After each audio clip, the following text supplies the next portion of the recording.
Okay, the new home for Green Pacer masih tak habis kemas lagi.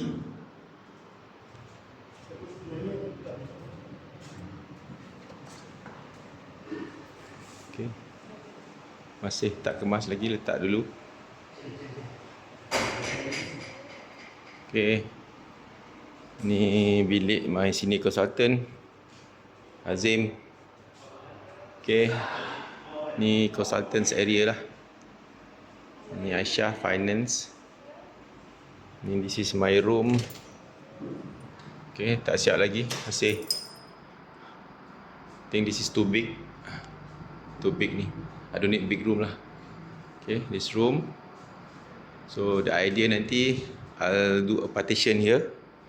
Okay, partition here. Atas ni ada pintu kat sini. So that Aisyah may move here lah. My finance pindah dalam ni. So okay, tapi biar dulu, tak apa, tak kemas lagi.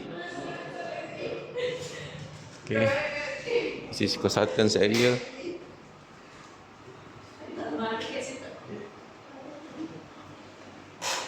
Tak kemas lagi.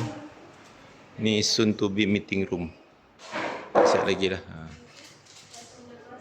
Ni bilik solat lelaki. Ni bilik training manager Cik Anwar. Another one guy here can be here, mungkin documentation specialist. Okay, sofa, sana tu pantry lah. So masih tak kemas lagi. Alhamdulillah setakat ni.